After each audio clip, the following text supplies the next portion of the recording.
Enfant des années 90, bien le bonjour, je suis très heureux d'être là aujourd'hui. Nous sommes au château de Bouzoff, vous l'aurez évidemment reconnu, c'est le château qui apparaît dans la caverne de la Rose d'Or ou Fantagiro dans sa langue originale.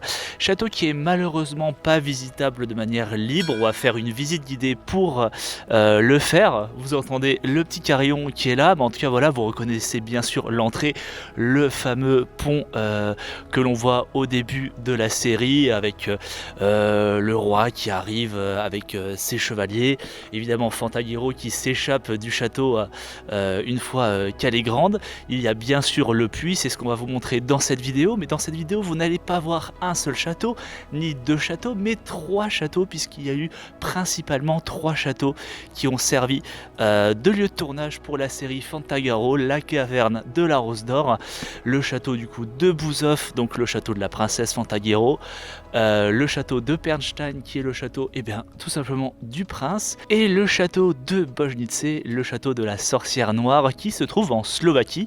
Là nous sommes en Moravie, ce château là est un château morave dans un style roman, et puis on va voir ça ensemble.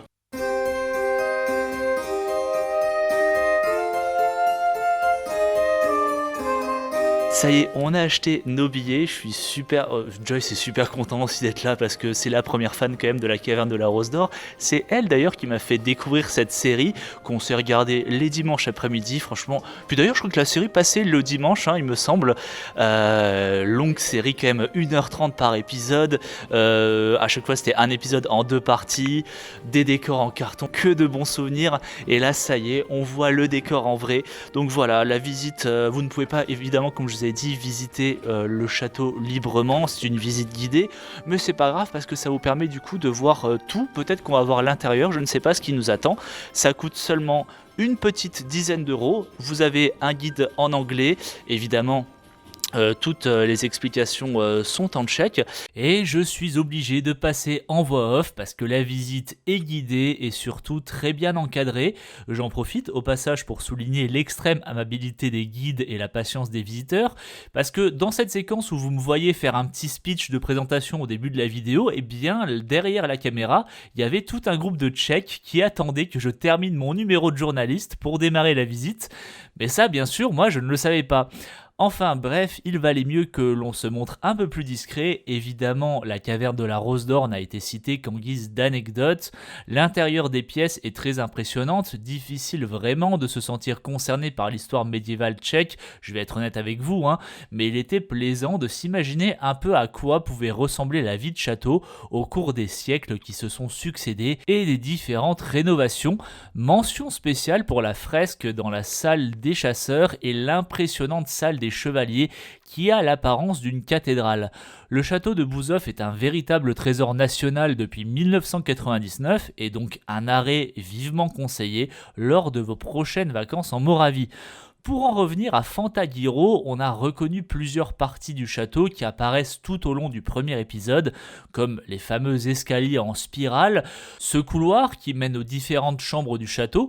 D'ailleurs, je suis quasi certain qu'au moins une chambre a été aménagée pour les biens du tournage. On est également passé dans cet autre fameux couloir qui, à la lumière du jour, n'a rien d'exceptionnel, mais en y ajoutant une lumière bleutée et l'apparition fantomatique de la sorcière blanche, là on se croirait vraiment dans un conte de fées.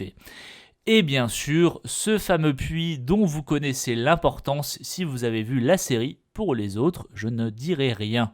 C'est d'ailleurs dans la cour centrale que la visite du château s'achève.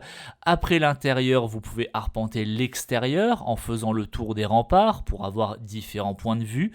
Vous pouvez également voir le château de l'extérieur mais en suivant un autre parcours. Pour cela, il faudra payer un autre ticket. À présent, il est grand temps de passer au deuxième château de cette vidéo.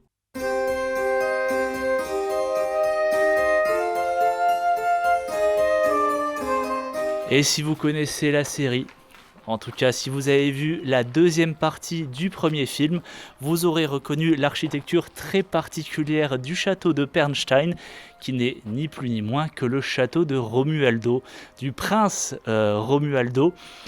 La majorité des scènes ont été tournées dans cette partie-là, dans cette deuxième cour du château. On reconnaît parfaitement la structure en bois, le petit bâtiment en bois qu'il y a là. Il y a plusieurs plans évidemment sur les personnages, des gros plans, des plans serrés, des plans un peu plus larges, mais c'est vrai que c'est un peu difficile de reconnaître la géographie des lieux à cause justement des plans serrés, petite production à l'époque effectivement, donc ils n'ont pas pu faire de grands plans larges ni filmer peut-être un peu partout, mais en tout cas voilà, c'est ici que Romualdo discute avec ses camarades dans cette scène que je vous mets là. Et pour la partie historique, on est ici dans un château qui date du XIIIe siècle, dans un style néo-gothique qui a quand même beaucoup évolué avec son temps. Si vous visitez le château, l'entrée n'est que de 60 couronnes, enfin pour la partie extérieure. Pour la visite guidée, c'est un peu plus cher, mais vous avez le droit d'entrer à l'intérieur du château, ce qui est, je suis sûr, beaucoup plus intéressant. On se rend compte lors de la visite à quel point le château a évolué. Déjà, ce qui est impressionnant, c'est que c'est un château entièrement taillé dans la roche, et on le voit très bien au niveau du sol, au niveau même de certaines parties du mur. Comme je vous ai dit, le château a évolué avec son temps, il s'est agrandi. D'abord, il y a eu la partie centrale, puis plusieurs cours se sont rajoutées par la suite. Et exactement au même endroit, c'est là qu'a été tournée une scène de Van Helsing où Hugh Jackman arrive en cheval dans ce château qui est en fait le château du docteur Frankenstein pour combattre Dracula. Donc il arrive, il passe au niveau de ce pont. On a tourné du coup une vidéo des lieux de tournage de Van Helsing que vous pouvez retrouver sur cette chaîne. N'oubliez pas d'ailleurs de vous abonner et de cliquer sur la cloche pour ne rater aucune des notifications. Cette vidéo sur Fantagaro n'est pas encore terminée, j'ai encore un troisième château à vous montrer, et cette fois-ci c'est plus en République tchèque, c'est en Slovaquie.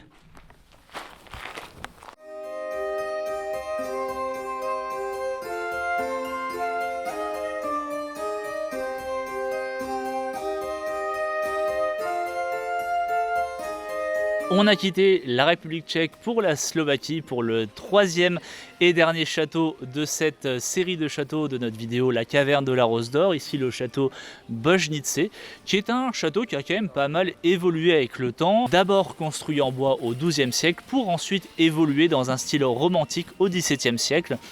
Reconstruit du coup avec des pierres, et c'est ce qui lui donne cet aspect là absolument charmant, et c'est pas pour rien qu'ils l'ont utilisé dans beaucoup de productions tchécoslovaques, et des contes tchèques ont été tournés là-bas, et évidemment bien sûr l'épisode 2 de La Caverne de la Rose d'Or, la sorcière noire. Donc c'est le château effectivement de la sorcière noire. Alors malheureusement on va pas pouvoir rentrer à l'intérieur parce qu'il faut payer quand même 15 € la visite par personne. À nous deux ça nous ferait 30 €, et c'est encore une petite chaîne YouTube, hein. On n'a pas non plus de gros budget à mettre dans nos vidéos. Par contre vous pouvez éventuellement nous aider en vous abonnant à la chaîne et en regardant cette vidéo jusqu'au bout. Mais on reconnaît la construction en pierre, on reconnaît les pierres qu'on revoit dans la cour intérieure du château, que je vous mets ici en extrait.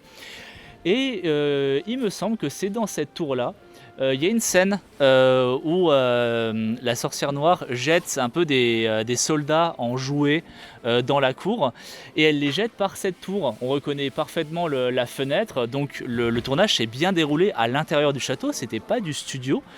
Et ensuite les soldats atterrissent dans la cour, et c'est vraiment la cour principale où se situent la plupart des scènes d'action de l'épisode 2. Mais si vous vous rendez un jour en Slovaquie pour visiter le château de Bojnice, la visite peut être quand même intéressante parce qu'il y a des grottes souterraines qui ont été découvertes dans les années 50 et qui sont inclus dans la visite. Et il y a plein de chauves-souris. Donc si vous n'aimez pas les chauves-souris, ça sera parfait pour vous. On va quand même pouvoir voir un lieu de tournage, enfin en tout cas une petite scène qui se passe à l'entrée du château, et on va vous montrer ça.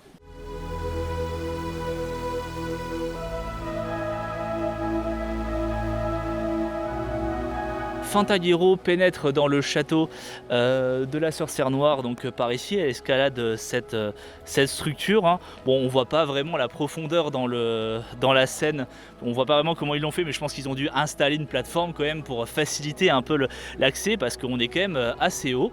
Donc elle passe par là et elle pénètre dans le vestibule que je vais vous montrer. On reconnaît la porte d'origine, forcément puisqu'elle est d'origine.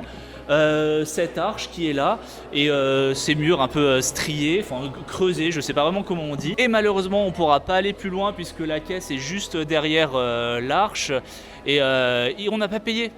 Donc voilà.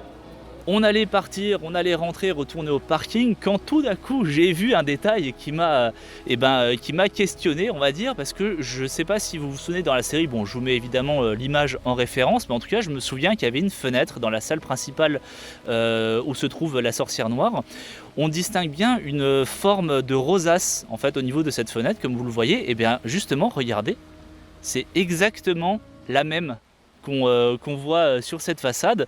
Donc je suppose, je ne sais pas, parce que comme on n'a pas fait la visite d'intérieur, bon, on ne pourra pas vraiment le savoir, mais je suppose que c'est dans cette partie-là du château qu'a été tournée cette scène, donc la salle principale de la sorcière noire. Cette vidéo est à présent terminée, mais avant vraiment d'en finir, je voulais vous donner 2 petites anecdotes que je trouvais intéressantes.